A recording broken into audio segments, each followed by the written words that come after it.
नमस्कार दोस्तों, स्वागत है आप सभी का एक बार फिर से हमारे चैनल आध्यात्मिक ज्ञान पर। मकर संक्रांति के दिन चुपचाप गाय को खिला दें। यह एक छोटी सी चीज, उससे पहले दोस्तों जान लेते हैं मकर संक्रांति के बारे में। सूर्य जब एक राशि से दूसरी राशि में प्रवेश करते हैं तो ज्योतिष में इस घटना को संक्रांति कहते हैं। हर महीने संक्रांति का पर्व आता है, लेकिन माघ महीने में आने वाली मकर संक्रांति सबसे ज्यादा महत्वपूर्ण होती है। इस दिन सूर्य धनु राशि के निकलकर मकर राशि में प्रवेश करता है। मकर संक्रांति से ही सूर्य उत्तरायण होते हैं। आइए जानते हैं साल 2024 में मकर संक्रांति कब है। स्नान दान मुहूर्त महत्व साल 2024 में मकर संक्रांति 15 जनवरी 2024 को मनाई जाएगी। इस दिन पवित्र नदी में स्नान के बाद सूर्य पूजा करने वालों को आरोग्य, धन, सुख, समृद्धि और अक्षय पुण्य की प्राप्ति होती है। मकर संक्रांति का पर्व पूरे भारत में धूमधाम से मनाया जाता है। पंचांग के अनुसार साल 2024 में सूर्य 15 जनवरी 2024 को प्रातः 2:54 पर धनु राशि से निकलकर मकर राशि में प्रवेश करेंगे। मकर संक्रांति के दिन सूर्य अपने पुत्र शनि की राशि मकर में प्रवेश करते हैं।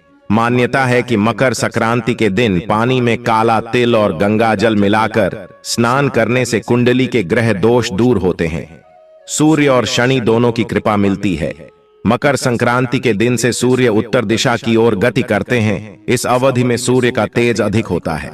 यही वजह है कि मकर संक्रांति पर सूर्य पूजा करने से मान सम्मान, धन और स्वास्थ्य लाभ मिलता है। कहते हैं इस दिन गुड़, अन्न, वस्त्र, काला तिल, खिचड़ी आदि का दान करने वालों को मोक्ष की प्राप्ति होती है। मकर संक्रांति से धरती पर अच्छे दिनों की शुरुआत मानी जाती है। सूर्य के उत्तरायण से देवताओं के दिन का आरंभ होता है। धार्मिक मान्यताओं के अनुसार मकर संक्रांति के दिन स्वर्ग का दरवाजा खुल जाता है। इसलिए इस दिन किया गया दान पुण्य अन्य दिनों में किए गए दान पुण्य से अधिक फलदायी होता है। इस दिन पोंगल का पर्व भी मनाया जाता है। वास्तव में 15 जनवरी मकर संक्रांति के दिन अगर आप यह उपाय कर लेते हो तो यकीनन आप पर मां लक्ष्मी की कृपा होगी और आप धनवान बन जाओगे। आप धनवान न बने तो मुझे बताना दोस्तों, बस जो उपाय आपको बताया जाए वह उपाय कर लेना। चलिए जानते हैं 15 जनवरी मकर संक्रांति दिन चुपचाप गाय को खिला दें। यह एक छोटी सी चीज, रोडपति भी होंगे, करोड़पति मिलेंगे। सभी संकट और कष्टों से मुक्ति, मृत्युदंड, पितृदोष तुरंत होगा खत्म। पूरे साल आपके भरे रहेंगे अन्न धन के भंडार। यूं कहें कि आपकी 7 पुश्तें तक करेंगे रुपयों पैसों पर राज दोस्तों। 7 पीढ़ियों तक बैंक बैलेंस बढ़ता चला जाएगा। सभी दुख दर्द संकट कष्ट है वह दूर हो जाएंगे और सभी सुख आपके कदमों में आ जाएंगे। सभी सुख आपके कदम चूमेगी। यदि आप यह एक छोटी और खास चीज चुपचाप गाय को खिला देते हैं तो तत्काल गरीबी आपके जीवन से खत्म हो जाएगी। यूं कहें व्यक्ति रंग से राजा बन जाता है और 33 कोटि देवी देवताओं को धारण करने वाली गौमाता की भी कृपा व्यक्ति पर आजीवन बरसती है। व्यक्ति के घर में कभी भी अन्न धन वस्त्र कमी नहीं होती है। धन के भंडार व्यक्ति के घर में भरे रहते हैं। व्यक्ति के जीवन से तत्काल गरीबी खत्म हो जाती है। तो दोस्तों, कौन कौन से वे गाय से जुड़े खास और महत्वपूर्ण उपाय है जिन्हें यदि आप 15 जनवरी मकर संक्रांति दिन कर लेते हैं तो दोस्तों यकीन मानिए आपके घर में अन्न धन के भंडार सदैव भरे रहेंगे। जो भी जीवन दुख दर्द संकट कष्ट है वह सभी दूर हो जाएंगे। इस वीडियो में हम आपको उसी एक खास और महत्वपूर्ण चीज के बारे में बताएंगे, क्योंकि आपको 15 जनवरी मकर संक्रांति के दिन गाय को जरूर खिलानी है। तो दोस्तों, अपने फायदे के लिए पूरा वीडियो देखना। यदि आज की इस वीडियो को अपने बीच बीच में से देखा, काट काट कर देखा, तो यकीन मानिए जीवन में आपको कभी सफलता हासिल भी नहीं होगी, क्योंकि इस वीडियो में आपको कुछ ऐसे उपाय गाय से जुड़े बताने वाले हैं जिन्हें करने से आपके जीवन के जो भी दुख दर्द संकट है या कामयाबी होने में कोई बाधाएं आ रही हैं, सभी से छुटकारा मिलने वाला है। यूं कहें कि आपके जीवन में अपार धन सुख संपत्ति की प्राप्ति हो जाएगी। कभी भी धन से संबंधित परेशानी नहीं रहेगी। आर्थिक स्थिति आपकी प्रबल हो जाएगी। धन प्राप्ति के योग बन जाएंगे और जीवन में सदैव अन्न धन के भंडार आपके घर में भरे रहेंगे। अन्न धन वस्त्र कभी कमी नहीं होगी आपके घर में। तो दोस्तों, आज का वीडियो पूरा देखकर जाना यदि आप चाहते हैं आपके और आपके परिवार पर सदैव गौ माता की कृपा से, आपके पितरों की कृपा से, देवी देवताओं की कृपा से। तो दोस्तों, वीडियो को पूरा देखकर जाना, बहुत ही फायदेमंद वीडियो है। पूरे 500 सालों के बाद ऐसे दुर्लभ संयोग में है, तो पूरा वीडियो देखकर जाना यदि आप लाभ हासिल करना चाहते हैं और 7 पीढ़ियों तक कभी कोई किसी तरह की कमी न हो, ये फल चाहते हैं, तो वीडियो को पूरा देख के जाना। बहुत ही लाभप्रद वीडियो है आपके लिए। दोस्तों, वीडियो को आगे शुरू करें उससे पहले आपसे रिक्वेस्ट करते हैं वीडियो को लाइक कर देना और कमेंट बॉक्स में सच्चे दिल से जय गौ माता जरूर लिख देना, जिससे माता की कृपा आपके और आपके परिवार के ऊपर सदैव बरसती रहे। और ज्यादा से ज्यादा वीडियो को शेयर जरूर करना, ताकि और लोग भी इस वीडियो के माध्यम से लाभ हासिल कर सकें। इन उपायों को करने से अपने जीवन में सदैव धन सुख संपत्ति की प्राप्ति कर सके।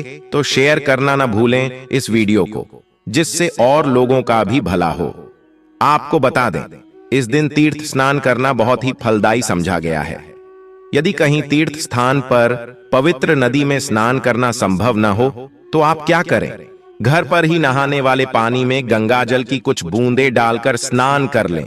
और साथ ही साथ यदि आप स्नान आदि से निवृत्त हो जाएं, सर्वप्रथम तो अपने घर के पूजा स्थान को साफ कर वहां पूजा पाठ करें। आप और पितरों के निमित्त तर्पण, पिंडदान तो आपसे बने अन्न धन वस्त्र दान जरूर करें। और 15 जनवरी मकर संक्रांति के दिन दान करने से सभी मनोकामनाएं पूर्ण हो जाती हैं।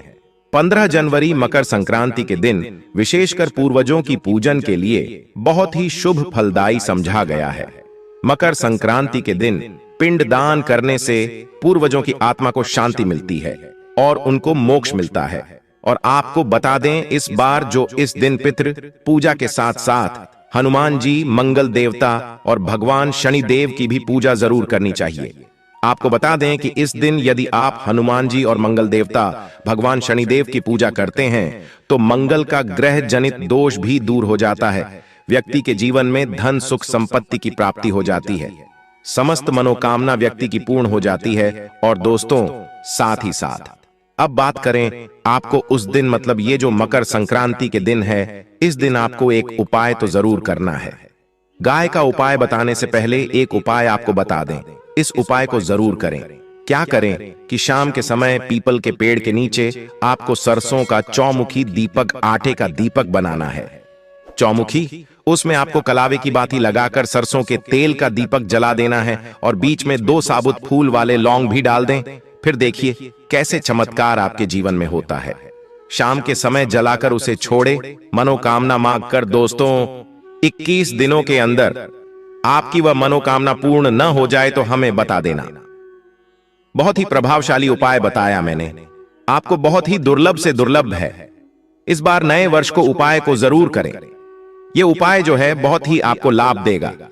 और अब बात करें गाय से जुड़े कौन कौन से उपाय आपको इस दिन, मतलब गाय से जुड़े उपाय जिन्हें करने से व्यक्ति को 7 पीढ़ियों तक बैंक बैलेंस की कमी नहीं होती, दुख दर्द संकट कष्ट दूर हो जाते हैं और सभी सुख व्यक्ति के कदमों में आ जाते हैं। कदम चूमती है सभी सुख और घर में अन्न धन के भंडार सदैव भरे रहते हैं, कोई कमी नहीं होती किसी तरह। कौन कौन से उपाय ध्यान से सुनना, जिस तरह बताएं उसी तरह इन उपायों को आपको करना है। तो चलिए शुरू करते हैं। कौन कौन से गाय से जुड़े उपाय है? प्रभावशाली चमत्कारिक उपाय है जो कि आपकी किस्मत को चमका देंगे। मकर संक्रांति से आपको लाभ शुरू करते हैं। दोस्तों, सनातन परंपरा में गाय गंगा और गायत्री का बहुत ज्यादा धार्मिक महत्व है। मान्यता है कि गौ माता के शरीर पर 33 कोटि देवी देवताओं का वास होता है। गौ माता की पूजा करने वाले जातक पर इन सभी देवी देवताओं की कृपा बरसती है। गौ सेवा से न सिर्फ इस जन्म के बल्कि पूर्व के भी दोष दूर हो जाते हैं। गाय से हासिल पंचगव्य का उपयोग जरूर शामिल करें, क्योंकि पंचम गव्य के बिना कोई भी पूजा पाठ और हवन सफल नहीं होता। या दोस्तों, गौ कृपा पाने के लिए प्रतिदिन सप्ताह अथवा महीने में परिवार समेत एक बार गौशाला जाने का नियम जरूर बनाएं और वहां गायों को हरा चारा जरूर खिलाएं। इससे आपको शुभ फलों की प्राप्ति होगी। और साथ ही साथ गौ सेवा और गौ पूजा से 9 ग्रह शांत हो जाते हैं और इनसे जुड़े दोषों का निदान हो जाता है। गर्मियों में गौ माता को पानी पिलाएं और सर्दी में गौ माता गुड़ जरूर खिलाएं। ध्यान रखें कि गर्मियों में गाय को गुद्ध न खिलाएं। अनेक देवी देवताओं को अपने शरीर पर धारण करने वाली गौ माता से जुड़े कई शुभ और अशुभ संकेत भी होते हैं। मसलन गाय का दूध दुहते समय यदि गाय ठोकर मार दें और सारा दूध बिखर जाए तो अब शगुन होता है। यदि कोई यात्रा पर निकल रहा हो और गाय अपने बछड़े को दूध पिलाती सामने आ जाए तो निश्चित रूप से जिस यात्रा के लिए आप निकले हैं वह यात्रा आप जरूर ही सफल होगी और वह जिसके लिए आप निकले हैं वह जरूर ही पूर्ण होगा। यात्रा पर जाते समय बाईं ओर गाय की आवाज आना और रात्रि में गाय की हुंकार करना भी शुभ होता है। दोस्तों, साथ ही साथ गाय के साथ आप भूलकर भी दुराचार न करें, अन्यथा मिलता है घोर पाप और जीवन भर की परेशानियां बनी रहती हैं।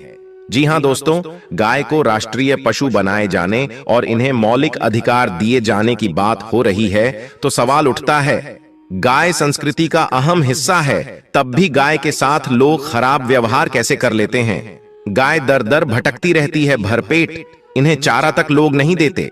गाय जब तक दूध देती रहती है तो उनकी सेवा होती है और जैसे ही दूध देना बंद कर देती है तो लोग इन्हें उनकी किस्मत पर छोड़ देते हैं, सड़कों पर और गलियों में भटकने के लिए। ऐसे में गोवंश जीवों को कोई डंडे मारता है तो कोई पानी डाल देता है, कभी वाहनों की चपेट में आ जाती है तो कभी बीमार होकर बेचारी यह गाय दम तोड़ देती है। ऐसे में जरूरत है इन बातों को जानने की गाय को लेकर शास्त्रों में क्या कहा गया है, गाय के साथ आपको कैसा व्यवहार करना चाहिए।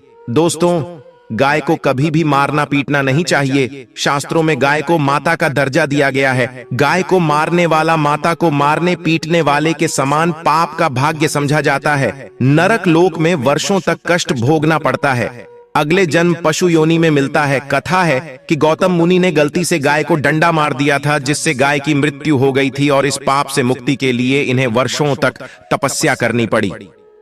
भगवान श्री कृष्ण जी ने बैल स्वरूप में आए वृद्धाश्रम का वध कर दिया था, जिससे मुक्ति के लिए भगवान श्री कृष्ण को संपूर्ण तीर्थों को एक कुंड में बुलाना पड़ा और इस कुंड में स्नान से वह पाप मुक्त हो गए थे। दोस्तों, साथ ही साथ पानी पी रही गाय को भगाते हैं, वे घोर पाप के भागी बनकर नरक भोगते हैं। ऐसा पुराणों में बताया गया है, जबकि जो लोग गाय के लिए प्याऊ और चार बनवाते हैं वह महाभाग्यवान होते हैं। ऐसे लोग घोर पाप से मुक्त होकर स्वर्ग पा जाते हैं और बड़े ही धनवान कुल में जन्म लेकर सुख भोगते हैं। और साथ ही साथ आराम कर रही गाय को कष्ट देकर कभी भी उठाना नहीं चाहिए। कहते हैं कि जिस स्थान पर गाय बैठी है वहां से नकारात्मक ऊर्जा खत्म हो जाती है। गाय के बैठने की जगह को जो लोग नियमित साफ रखते हैं वह जन्म में किए गए जाने अनजाने में पापों से मुक्ति हो जाती है और गोलोक में स्थान पाते हैं। गाय को डंडा मारकर उठाना, पानी डालकर उठाने से मनुष्य पाप का भागी बनता है और अगले जन्म में उसे दर दर भटकना पड़ता है। और साथ ही साथ शास्त्रों में बताया गया है कि गाय का दूध उसके बछड़े के लिए होता है। गाय के बछड़े से बचा हुआ दूध ही मनुष्य को लेना चाहिए, परंतु कुछ लोग एक बार गाय को दूध लेने बाद फिर से बछड़े के लिए बचा हुआ दूध भी धो लेते हैं। ऐसा करना घोर पाप कहा जाता है। ऐसे दूध को दोहने वाला और ग्रहण करने वाला दोनों ही पाप के भागी बन जाते हैं। दोस्तों, साथ ही साथ शास्त्रों में कहा गया है कि गोवंश मतलब गाय और बैल के पीठ पर नहीं बैठना चाहिए। इनकी पीठ पर बैठने से महापाप लगता है। ऐसे लोगों को नरक की यातना भोगनी पड़ती है। एकमात्र देव के अंश के उत्पन्न नंदी ही गोवंशीय है, जिस पर स्वयं महादेव और महादेवी सवारी करती है। क्योंकि नंदी ने स्वयं अपनी इच्छा से महादेवी की सवारी बनना स्वीकार किया था। और साथ ही साथ शास्त्रों में गाय के दान को बहुत ही महत्व दिया गया है, परंतु ऐसी गाय का दान कभी नहीं करना चाहिए जो बूढ़े और बीमार हो। कठोपनिषद में नचिकेता की कथा भी इस संदर्भ में है कि जिस नचिकेता ने पिता द्वारा बूढ़ी गाय को दान करने पर आपत्ति जताई थी। दूध देने वाली और बछड़े सहित जो लोग गाय का दान करते हैं वह महान पुण्य को हासिल करके स्वर्ग में स्थान पाते हैं। दोस्तों, साथ ही साथ सूर्य, चंद्र, मंगल, शुक्र की युक्ति राहु से हो तो पितृदोष होता है। यह भी मान्यता है कि सूर्य का संबंध पिता से एवं मंगल का संबंध होने के कारण सूर्य यदि शनि, राहु या केतु के साथ स्थित हो या दृष्टि संबंधी हो तथा मंगल की युति राहु या केतु से हो तो पितृदोष होता है। इस दोष से जीवन संघर्षमय बन जाता है। यदि पितृदोष हो तो गाय को प्रतिदिन या किसी भी एकादशी को या किसी पूर्णिमा के दिन, अमावस्या या किसी भी खास दिन पर रोटी, गुड़, चारा खिलाने से पितृदोष खत्म जाता है। साथ ही साथ गाय की पीठ पर जो कुबड़ बना होता है वह बृहस्पति गुरु है। अतः जन्म पत्री में यदि बृहस्पति अपनी नीच राशि मकर में हो या अशुभ शिवलिंग में जा रहे हो और सामने से गौ माता आती हुई दिखाई दे तो गौ माता को अपनी दाहिनी ओर से जाने देना चाहिए। आपकी यात्रा जरूर ही सफल होगी। और जिस घर में गाय होती है उसमें वास्तु दोष स्वतः ही खत्म हो जाता है। और साथ ही साथ आपको बता दें कि गाय को आप भी रोटी बनाएं, प्रतिदिन ताजी रोटी ही बनाएं। गाय को अगर आपने रोटी बनाई है तो कोशिश करें कि उस रोटी को आप तुरंत ही गाय को दे दें। अगर आप उस रोटी को रख देंगे और उस रोटी को अगले दिन देंगे तो वह रोटी बासी मानी जाएगी। गाय को कभी भी बासी रोटी न दें, इससे घर में नकारात्मक ऊर्जा वास करती है और जो भी काम आपके बनने वाले होंगे वह काम भी आपके बिल्कुल भी नहीं बनेंगे। इससे आपके घर में हमेशा दर्द देवता का वास रहेगा और आप जिस भी काम उस काम में आपको हमेशा असफलता ही हाथ लगेगी। इसलिए कोशिश करें गाय को रोजाना ताजी रोटी बनाकर खिलाएं और रोटी को बिल्कुल न रखें। बासी रोटी गाय को न दें और साथ ही साथ सड़ी गली चीजें गाय को नहीं खिलानी चाहिए। घर में कोई फल है, कोई सब्जी है, सड़ जाए तो लोग क्या करते हैं? गाय को देते हैं। नहीं, ऐसा नहीं करना चाहिए। ऐसा करने से यदि आप गाय को खिलाते हैं तो और आप पाप के भागी बन जाते हैं। आप बिल्कुल सड़ी गली चीजें गाय को न खिलाएं और साथ ही साथ मकर संक्रांति पर आटे की 11 लोहियां बनाकर उनके ऊपर हल्दी लगाएं। इसके बाद को खिलाएं। हर एक लोही को खिलाते समय गाय के सींगों पर आप हाथ फेरें, पीठ पर हाथ फेरें, मस्तक पर हाथ फेरें। माता गाय के अब चरणों का स्पर्श करें। दोस्तों, ऐसा करने से आपके समस्त काम बनने लगेंगे। जो दुख का समय चल रहा है वे भी खत्म होगा। आपके जीवन में खुशियां ही खुशियां होंगी। और एक बार मकर संक्रांति पर आप 7 बार गाय की परिक्रमा भी कर लें तो आपके समस्त काम होंगे। और मकर संक्रांति पर साथ ही साथ आप गाय को जब भी रोटी दे, रोटी पर या तो आप थोड़ी हल्दी लगा लें या थोड़ा गुड़ रख लें। अगर गुड़ ना हो तो आप थोड़ा घी रख सकते हैं। दोस्तों, गाय को कभी भी सूखी रोटी न खिलाएं। सूखी का मतलब गाय को रोटी खिलाए, उस पर कुछ न कुछ रखकर खिलाएं। हल्दी रख लें, गुड़ रख लें, मिश्री, घी या जो भी रख लें, मतलब खाली नहीं खिलानी है। इतना करने मात्र से आपके जीवन के सभी दुख दर्द समाप्त हो जाएंगे। दोस्तों, यह थे गाय से जुड़े कुछ महत्वपूर्ण उपाय, कुछ बातें।